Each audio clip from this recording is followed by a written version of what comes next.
7th session of Graduate Scholar Talk Series. The Graduate Scholar Talk Series is an all-new initiative brought out by the GSTS committee, whose once the speaker's time is over. Mr. Ajay Kumar Gupta.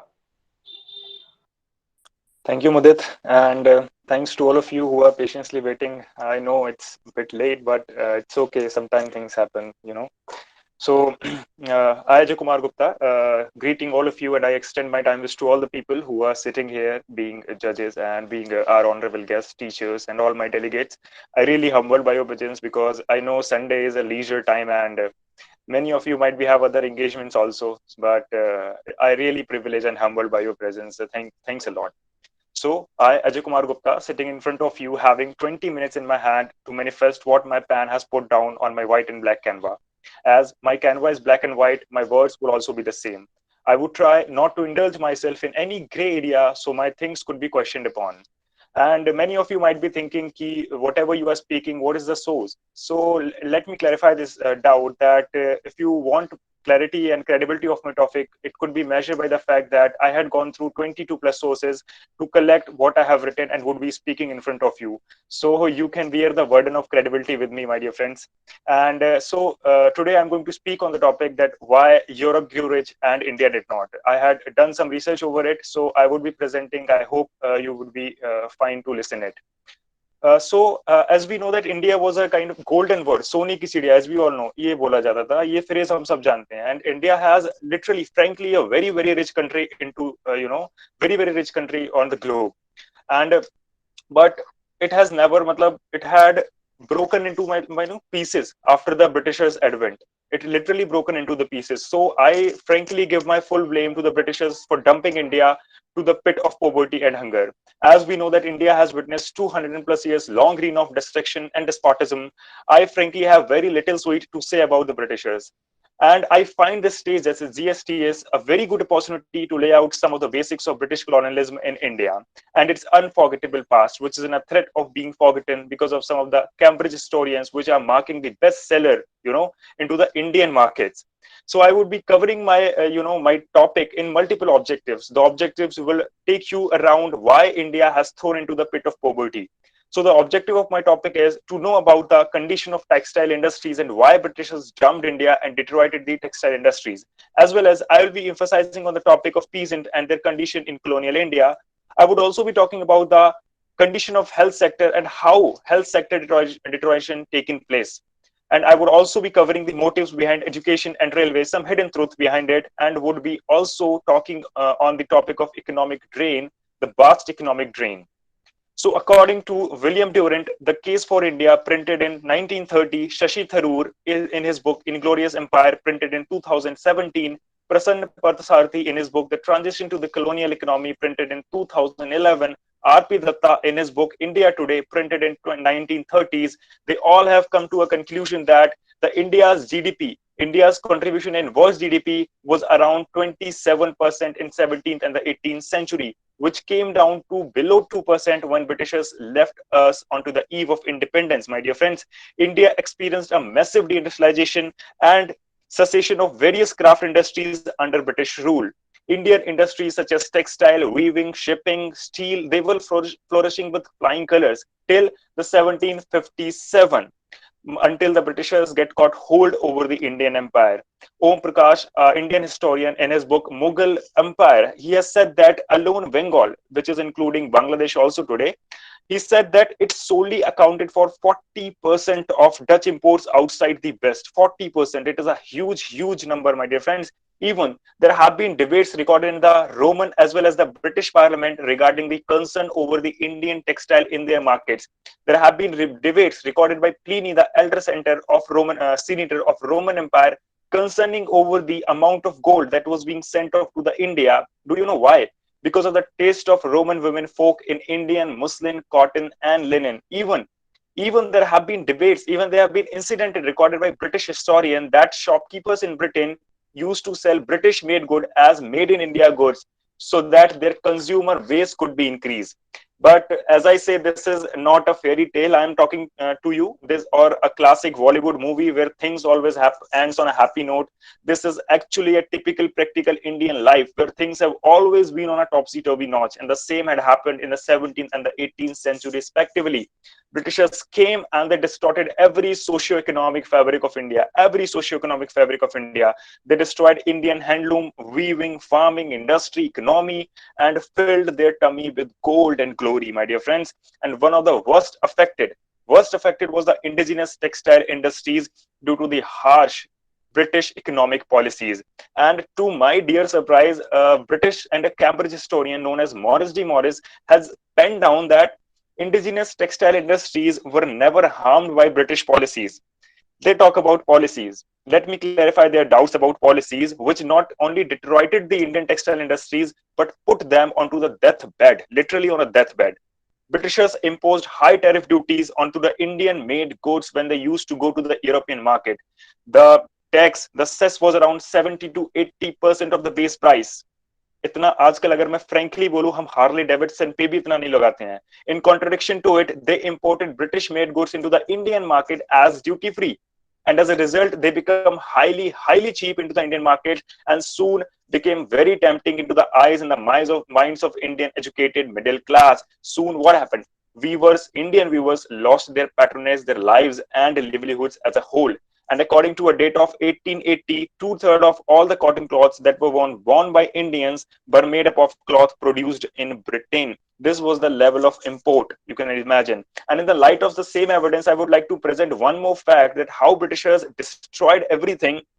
Before Britishers, there was a system used to be known as contractual flexibility system, which was used to run into the India. And if I talk about southern India to be specific, in this contractual flexibility system, Indian weavers and Indian merchants used to bargain with each other. The bargaining was used to be in such a way that there should be no loss from either side. But after the advent of Britisher, then when they got hold over the southern India, as Prasanna Parthasarathi in his book The Transition to the Colonial Economy has penned down, which is printed in 2011, he said that Britishers abolished the older custom of contractual flexibility by using cursive method such as force. Now our Indians weavers were literally compelled to sell their goods as minimum price. Otherwise, they would have been beaten into the streets of southern India. And according to a Tirthankar Roy in his book How India Clothed World, printed in 2009, you can see the data on page number 174. He has said that Bengali cotton export declined over the course of 19th century, as you should listen it very carefully, as British import to Bengal, I am talking about imports to Bengal, increased from 25% in 1811 to 95% in 1840. You can imagine the vast import that Britain was doing into the India. So you can imagine the situation of Indian weavers. More in 1720, a very famous act known as Calico Act had been passed in Britain, so that it had, induced the more of the loss of the employment of Indian weavers, because now after the Calico Act, the patronage, the Indian weavers were not able to send their Indian made goods into the European market due to this Calico Act. And then I ask a question: how could you imagine India could have grown rich when Britishers had distorted the small things for their own benefits? How? I'm asking how India could have grown rich. And I know there would be some students in the presentation that they would be thinking how can you say that it is not enough for us? So I would be telling some more facts so that the things could be clarified. This is the data from a book Consideration on Indian Affairs written by Bowles in 1772. He has said that there have been instances recorded by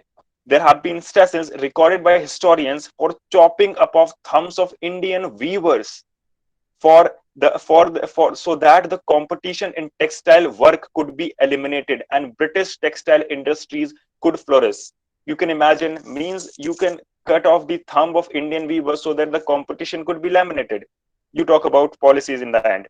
In 1823, almost 12,000 weavers from all over India petitioned to Governor General stating that we are begging for food, literally starving to death. We want your support. We were know nothing but only weaving. Help us, dear General. But as usual, no help was provided by Governor General. And for your information, these were the exact words of Indian weavers. Rajat Kanta Roy, an Indian historian, he had penned down the date of 1860, that in 1860, almost 5,63,000 Indian weavers lost their jobs. In 1 year, 5,63,000 weavers had lost their job. You can imagine the extent of deterioration. Ami Kumar Bagchi, an Indian historian, in his book, in his basically a paper that was being printed in 1979, the title was Deindustrialization in 19th Century India. He has said that 13% population of Jangsik Bihar, 13% population of basically Bihar हम कह लेते हैं, 13% population of Bihar which were involved in weaving and spinning came down to only 1.3%. 1.3% in the 19th century. And a similar observation has also been recorded by one of the more historian named David Klingsmith in his book India's Industrialization in 18th and the 19th century, respectively.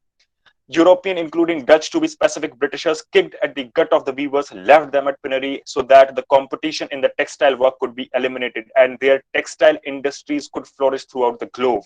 And it is not only story of textile industry, dear fellow mates.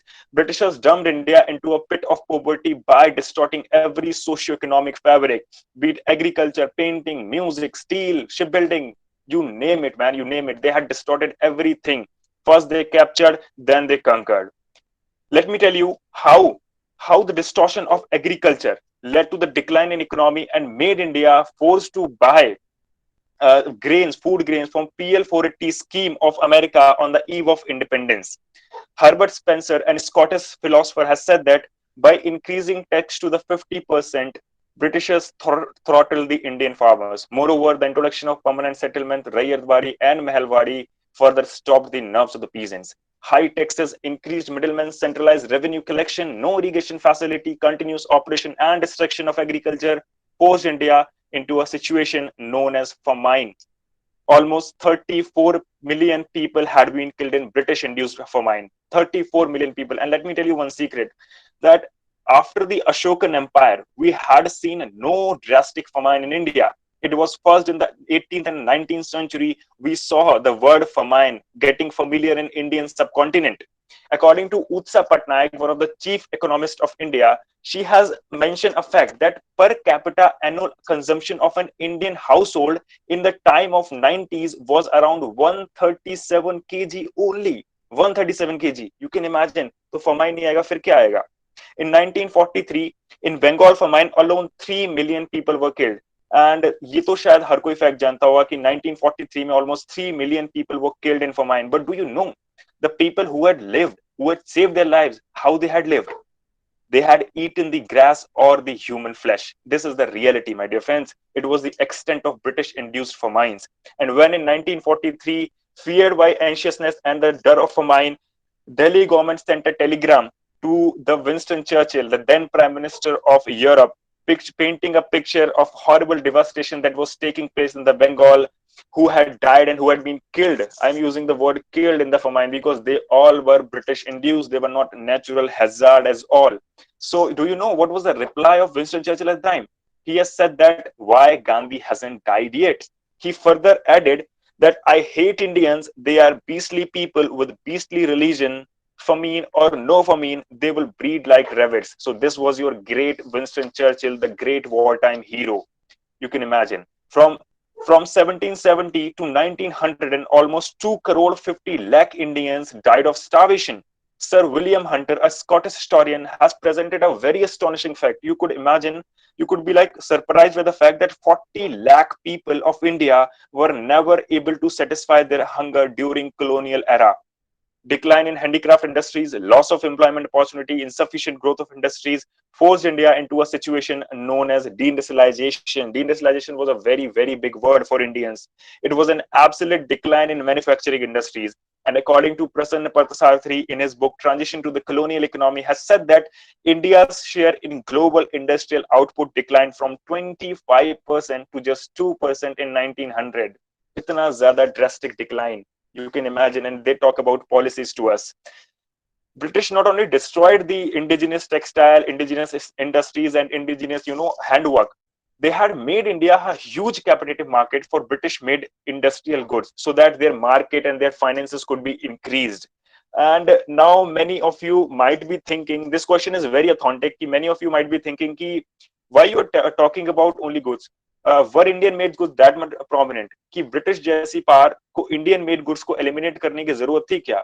So let me tell you some figures. By this you could imagine how good were Indian goods were. You could imagine ship made up of Indian mahogany wood used to had the lifespan of 26 years, while the ships that was made from the British teak wood used to had the lifespan of 6 years only. So you can imagine why they had distorted the Indian shipbuilding industry.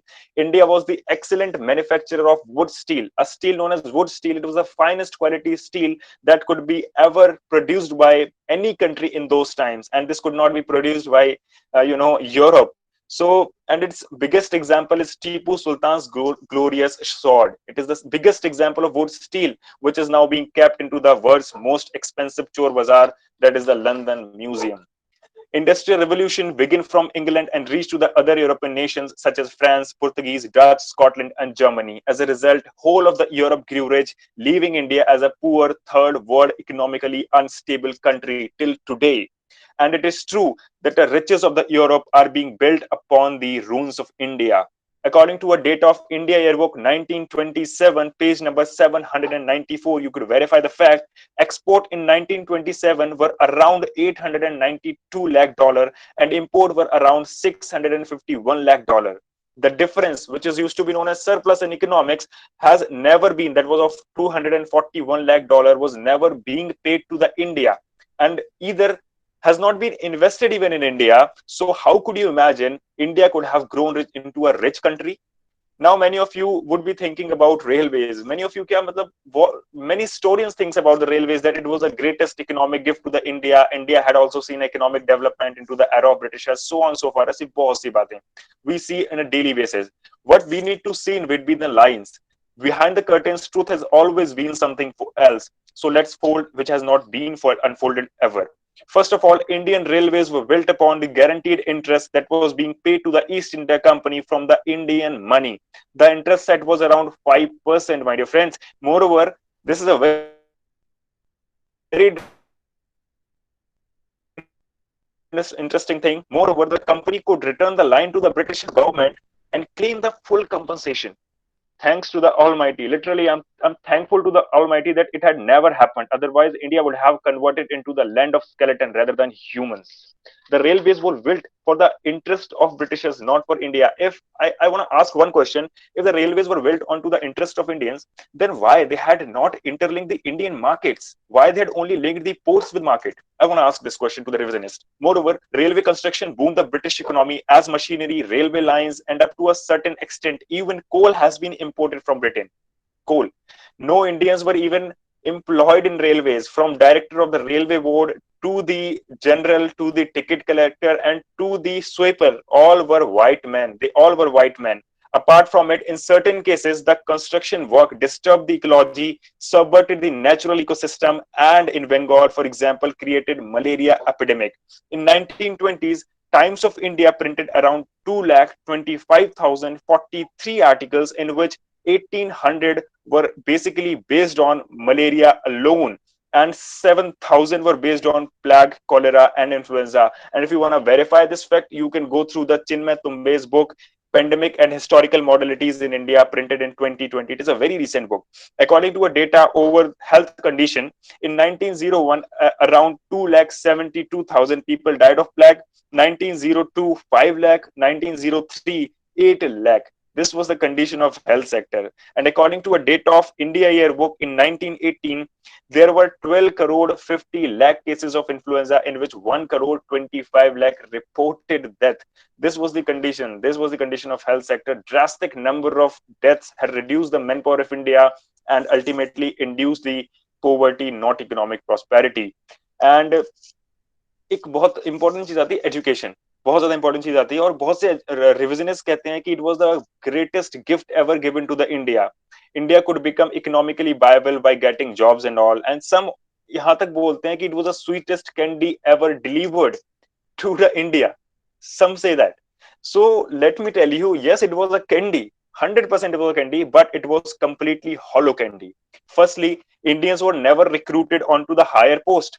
They were only reserved for whites. Moreover, William Durant, here very interesting data. William Durant, an American historian, in his book The Case for India, printed in 1930, page number 46, you can clarify this data, that he said that the entire budget of Indian subcontinent, from higher from nursery to the higher university, was half of the budget of the city of New York. You can imagine this was the condition of education in India. He further also added that highest and well educated surgeon of India needed to spend around 7 years under British to get a good post. It has been described by Lala Lajpat Rai as the most common thing in those days. Sunderland, another historian, has said that Britishers used 8 cent on education per head, while 84 cent per head on military. This was the level of education. So if I talk about FJ Shore, एक another historian है, मैं उनका भी quote कर देता हूँ data. FJ Shore एक दूसरे historian है. He was basically administrator थे बंगाल में 1857 में. He has said something in the House of Commons which is worth listening and should be listened by every Indians. The fundamental principle of English has in every possible way to the interest and benefit of themselves. Indians have excluded from every honor, dignity, or office which the lowest of the lowest Englishmen could get easily. These were the exact word which was being propounded in the House of Commons. This is not a book or something else. The tale of atrocities, plunder, and loot, my dear friends, is very, very long. And I would require like 2 or 3 more days to speak all these fairy tales in front of you. But in short, let me tell you some data that 90% of India's population was below poverty line on eve of independence. Life expectancy was around 27. Literacy rate was around 17% only. And they talk about education. Medical system was itself hospitalized. Half of the children born in Bengal die before 8 years. Moreover, Montgomery Martin in 1858 suggested that Britishers drained around 15 crore dollar per year. 15 crore dollar per year. And if we add, अगर हम आज की बात करें, we add inflation, everything, it would be around 4,000 crore dollar per year. You can imagine the vast, extent of wealth that has been drained from India. R.P. Datta, in his India Today, it is a very famous book, he has said that national debt of India increased from 3 crore 50 lakh to 350 crore dollar in 1929. This was the extent of loot. William Durant, again, he has said that if the amount drained by Britain be again invested in India from 1757 to 1928 with the lowest of the lowest interest available into today's market, it will be around 3 lakh crore in Indian rupees. And if I talk about present, ये उन्होंने 100 years पहले ये data quote किया था. And if I talk about present day data, it would be around $45 trillion. This is the wealth that has been looted from India. And you will be surprised to know that it is that twice the GDP of USA, thrice the GDP of China, 17 times the GDP of UK itself. And as per the Utsa Patnaik, a very chief economist of India, she said that Britishers shift off resources equivalent to 25 to 26%, of the central government budget. इतना ज़्यादा, decline, मतलब लूट हुई है India से एक साल में. If this was a level of corruption, plunder, and loot, then how India could have grown rich? How India could have grown rich? While India was crying for help, Britishers was also crying, but those tears were of joy, basically. Looted money went to the Britishers and to other European nations. As a result, they become rich, as rich that today euro is the only threat to dollar's monopoly into the world's market. While India was in ruins, industries in Britain, Poland, France, Portugal were booming like hell. Anything. The people were developing scientific temper, so-called, and were living a luxurious life called as Nabob कहते थे उनको. While Indians were hoping to arrange 2 meals a day. 2 meal के लिए Indians मतलब मशक्कत कर रहे थे. India literally financed the Britishers' industrial revolution as well as Britishers' people. And it has been rightly said by Lord Macaulay. Ye words Lord Macaulay ke hain itself. If there had not been any India, there would have not been any rich Europe. Nothing was left for India except empty stomach and fleshless bones. And at the end, they basically say to us that we Indians left the bus of economic prosperity and so on so forth. But I would want to say that it was you, man, you who threw us under the tires, nobody else. किसी ने और नहीं किया. It was you who had dumped India into a pit of poverty. Nobody else. So how could you imagine that India could have grown rich? India has the potential to grow the rich, but Europe had never let India to grow the rich. Even they financed their capitals on the cost of India's economic development. Thank you. And now I would give my mic to the Mudhir. Thank you. Thank you, Mr. Ajay, for such a wonderful talk. Now let us move to some of the queries that were put up by our listeners. So the first question is of Vishesh. He's asking that the colonial education system that was introduced in 1835, initially it was considered under the principle of downward filtration. But then why Britishers turned to improve the local primary schools on the recommendation of Charles Wood and others in 1854 and onwards? Ajay, should I repeat the question? No, I got whatever you were saying, I got it. So Vishesh, good question. So I want to answer this question by this that आपने बात करी कि कहते हैं decentralisation की, कैसे D filtration हुआ था एजुकेशन का. सो मेरा इस पे आंसर यही रहेगा कि अगर हम देखें तो ब्रिटिशर्स के इंटेंशंस क्या थे behind education. Firstly they promoted the education for riches. क्यों उन्होंने ऐसा किया?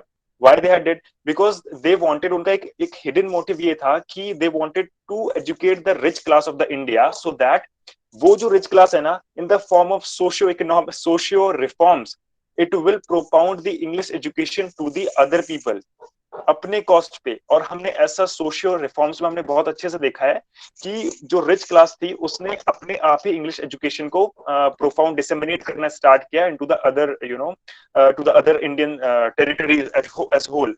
और सेकंड आपने कहा कि जो डिसेंट्रलाइजेशन हुआ जो उसका इंडिया एजुकेशन का. सो इस पे इसके ऊपर एक बुक है, गौरी विश्वनाथन की बुक है, उन्होंने एक बहुत अच्छी बुक लिखी है, जिसका नाम था मास्क्स ऑफ कॉन्क्वेस्ट, ये करके एक बुक है. तो उसमें उन्होंने एक मतलब मैं ये कोट इस वजह से कर रहा हूँ क्योंकि इस बुक में डेटा अच्छा मिल जाएगा. इस बुक में उन्होंने ये बोला है कि जो लोअर क्लास थी ना, जो मिडिल क्लास के बाद जो एक क्लास आती है, सॉरी अपर क्लास के बाद जो क्लास आती है middle class, lower middle class, उनका उनके पीछे क्या मोटिव्स थे एजुकेशन देने के? एक सिंपल मोटिव्स थे, लेबर क्लास को क्रिएट करना. They wanted to create the labour class so that उनकी जो lowest of the lowest jobs हैं वो इजीली फिल हो सके. क्यों? अब आप ये पूछेंगे कि इंडियंस को क्यों नहीं मिल सकती थी बिफोर एजुकेशन. उसका एक सिंपल रीजन है कि वो जो लोएस्ट और लोअर जॉब थी उनके लिए भी कुछ मिनिमम एजुकेशन चाहिए होती थी, कुछ लिखा पढ़ी तो चाहिए होगी ना, तो कुछ ना कुछ लिखा पढ़ी चाहिए होती थी उनके लिए. और Indians were not at all educated my dear friends, एक भी कोई एजुकेटेड नहीं थे. इवन 17% लिटरेसी रेट था at the end of the independence, है ना. तो उन्होंने इसी वजह से उसका करा क्योंकि एक एजुकेटेड क्लास वो क्रिएट करना चाहते थे, लेबर क्लास डेवलप करना चाहते थे एट वेरी लो पे. क्योंकि जो ब्रिटिशर्स को वो जॉब पर्टिकुलर सेम जॉब दिया करते थे, दे वुड हैव टू पे हायर, बट इंडियंस को बहुत ही मिनिमम जॉब में वो मनी में वो आराम से जॉब दे देते थे. So this was the system, ये पूरा एक सिस्टम था. एंड फॉर मोर आप जा सकते हैं, गौरी विश्वनाथन की बुक है मास्क ऑफ कॉन्क्वेस्ट, वो बहुत अच्छी बुक है. You can get the data there. Okay, next question we have from Preeti Rai. She is asking that were Indians also somehow responsible for the deindustrialization? Because we didn't also explore any other major market other than the Europeans, and also about the taboo of 7 Cs, which was Ashwani sir was also talking about. So she is mainly asking that what are your views regarding these all things? That was Indians also somehow indirectly responsible for the deindustrialization? Okay. So I want to say that कि I would be agree with the point of view कि हाँ Indians responsible थे, but I want to ask कि Indians क्या इतने responsible थे कि at the end of independence, I may tell you one figure, एक data मैं आपको बताता हूँ, you could imagine. जब हमारा at the eve of independence from 1947 to 1950, do you know 95% of Indian revenue कहाँ से आता था? It was only from agriculture. Central government का जो रेवेन्यू था from agriculture, only from agriculture. So how can you say यार कि how can you say that कि सिर्फ और सिर्फ इंडियंस उसके लिए रिस्पॉन्सिबल थे? Were Indians only were doing the agriculture? Before Britishers, India was really a prosperous country, and everybody in India had a dynamic or क्या कहते हैं dynamic approach of trading, of कहूंगा जिसको मार्केटिंग. इसके ऊपर एक पर्लिन, एक हिस्टोरियन है, प्रोटो इंडस्ट्रियलाइजेशन, उन्होंने एक बुक लिखी है, उसके ऊपर उन्होंने एक बहुत क्लियरली ये बोला है, it was not the Europe but India who was the most dynamic economy through out the globe.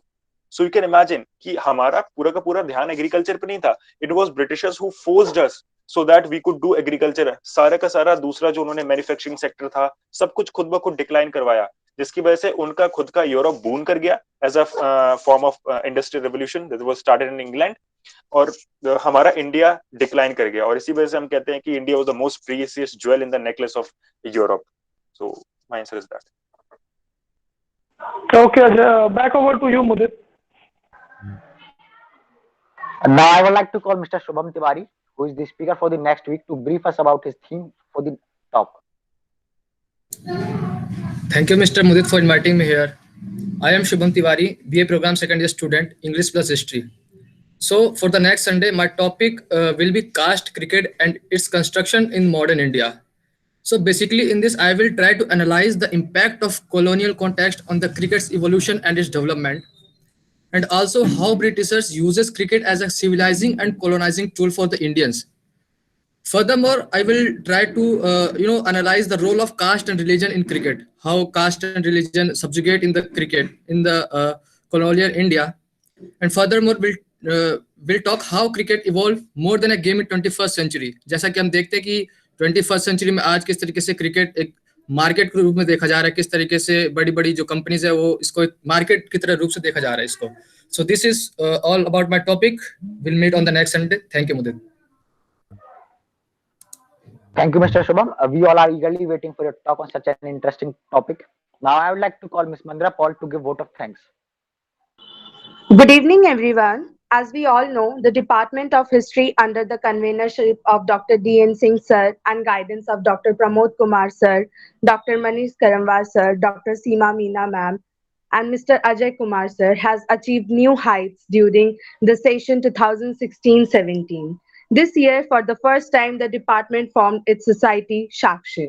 President of Sakshi from 2016 to 20, Ms. Swati Dhar, 2016 to 17, Mr. Ashish Kumar, 2017 to 18, Ms. Shakshi, 2018 to 19, Ms. Pinky Kasana, 2019 to 20. Now, the new office bearer of this year, Mr. Ankit, President, Ms. Mandira Me as Vice President, Mr. Shubham Tiwari, Secretary, Ms. Preeti Rai, Joint Secretary, Ms. Chandni Shikarwar, Treasurer. Executive Member, Ms. Charu Sharma, Ms. Sakshi, Mr. Ajay Gupta, Mr. Vishesh Kashmi, Ms. Priya, Ms. Divya Tyagi. Sakshi organized various programs like quiz, debate, lecture series, seminar, career counseling, and educational trips. Last month, Sakshi organized Freshers Welcome, in which different games were organized. The winner of this event were awarded. It was a grand success and also organized OBE seminar and 7 GSTS program.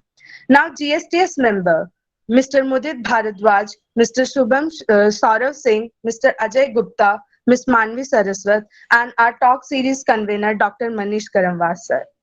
I am Mandira Paul, student of BA program History plus Political Science and Vice President of Sakshi History Society of Shamlal College Evening. I deem it's a great honor and privilege to purpose the vote of thanks on this memorable program. First and foremost, I would like to thank our special guest, Dr. Ashwani Jassal, sir. Thank you so much, sir, for your thoughtful and interesting address. I want to thank all the respected teachers who joined us today, Dr. Dharma Rawat ma'am, Dr. Anil Kumar Singh sir, Dr. Ila Bhushan ma'am. Thank you so much, ma'am, sir. I would like to express our deep gratitude to the convener, Dr. D.N. Singh sir, for his presence in this program. I would also thank all the faculty teachers that had made this program a grand success through their support and motivation.